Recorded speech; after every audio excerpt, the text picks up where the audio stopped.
Hey folks, we changed to the channel, new logo and all that. What do you think?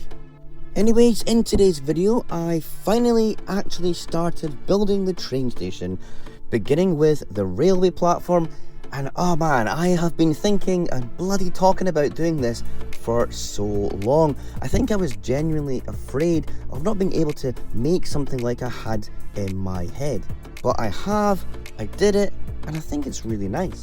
And I've just sat back enjoying it, having the train run around as well. So let's have a wee look.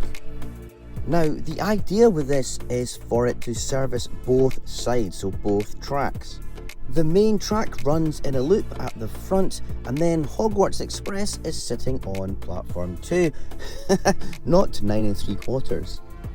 I want the platform to be as long as the straight section of track, so it's the full length of that. I also want it to be able to see as much of the details, the passengers, all the stuff below the rooftop. So I didn't want to make a large or non-transparent rooftop that kind of prevented the view. Finally, to use that sticker, which I've had since 2019. All those years wondering, one day, will I actually use it? I've gone with some ornate lights in gold and dark red, and I've also used dark green in the mock and tans. I definitely wanted a little bit of ornate fanciness. As this whole city is a bit of a period piece, I suppose, I imagine the station is a remnant of the 19th century or earlier 20th century, and certainly not a modernist 1950s one. The clock was an essential feature, and I like those lamp pieces in green, so I used one of those, and I used an old clock face. I had to include these three from Hogwarts with some luggage about to board the train behind them. I did the bins in sand green just to kind of change the colour a bit. The white sign above them will eventually say Vanden Brick City. And on the end is a newspaper dispenser with a Marvel newspaper on it. Try my best to be different, so I've used archways and panels at the front to make it a bit more interesting to look at instead of just bricks.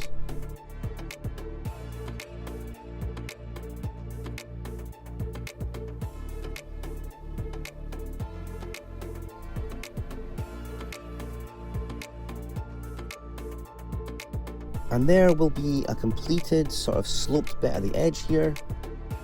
Obviously this is too wide, but I'll sort that out soon.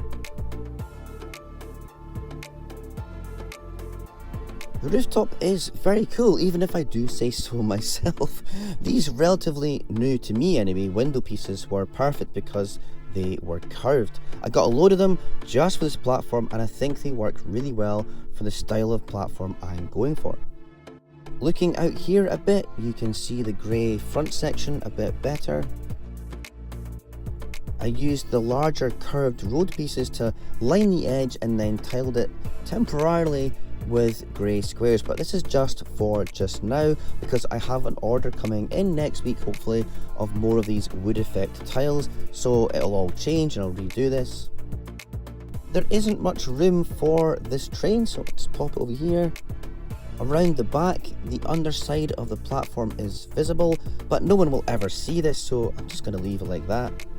The corner section will need to be fenced off, and I've got some plans to kind of jazz it up a wee bit. The platform isn't finished, of course, as I need to extend the concourse, and it will connect to a large-ish sort of staircase going up to the edge of the train station up here. This very limited space here on the corner, believe it or not, it will be home to quite a tall and narrow Art Deco skyscraper, but more on that in the future. I will be replacing this kind of track here and ballasting it. I don't like this kind of track, it's all I have just now though. And I also put a wee end buffer on the end of the track there. And the train fits nicely in here, just enough space. When this does go on display, this will be quite prominent, so I'm keen to make it look really good. From above, the roof section doesn't overhang so much that you can't see inside. It's pretty much the same dimensions as the platform itself. And that's exactly what I had in mind. I don't want it to be oversized or going so far over the edge that you can't see inside. And it is just so simple. Basically, I'm cheating as this just rests on these plates with a few tiles in between which prevent it from slipping. So it's kind of fragile in a sense, but even when I've knocked the table a bit, it hasn't fallen off so far. We'll see if it survives when it goes on display at LEGO shows.